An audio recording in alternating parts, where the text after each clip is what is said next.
नमस्कार, मी ऋषाली यादव सारंग। आता पाहूयात बातम्या विस्ताराने।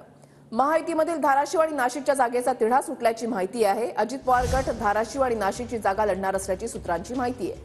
अजित पवार गटाची आज पत्रकार परिषद होणार असून त्यामध्ये उमेदवार घोषित होणार असल्याची शक्यता वर्तवली जाते।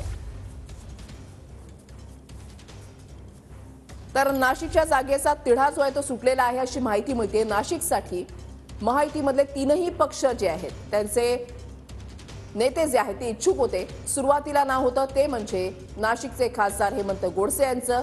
ही जागा आमचीच असं शिवसेनेचा दावा होता, हेमंत गोडसेंचा दावा होता आणि त्यांनी 2 दिवसांपासून प्रचाराला सुरुवात सुद्धा केली। त्यानंतर भाजपने त्याला विरोध केलेला होता। दिनकर पाटील यांनी आक्रमक भूमिका घेतलेली होती की नाशिकची जागा जी आहे ती भाजपच्याच वाटेला यावी, ही आग्रही भूमिका त्यांची होती। मात्र या दोघांच्या नावाची शिंदे गट आणि भाजपची चर्चा सुरू असतानाच अजित पवार गटाचे छगन भुजबळ यांचं नाव पुढे आलं आणि भुजबळांची 2 दिवसापूर्वीची प्रतिक्रिया सुद्धा अत्यंत सूचक होती।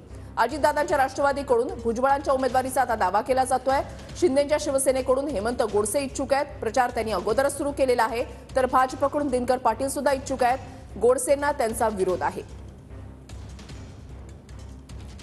नाशिकच्या जागेवरून महायुतीमध्ये तिढा नेमका काय? तर नाशिकमधून अजित पवारांच्या राष्ट्रवादीकडून भुजबळांना उमेदवारी मिळेल असा दावा केला जातोय।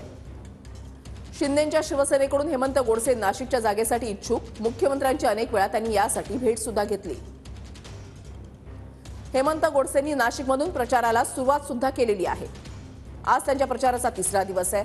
भाजपचे दिनकर पाटील सुद्धा इच्छुक असून हेमंत गोडसेंच्या उमेदवारीला त्यांचा विरोध आहे। नाशिकच्या भाजपच्या 3 आमदारांसह प्रमुख पदाधिकाऱ्यांनी फडणवीसांची भेट घेत विरोध केलेला आहे।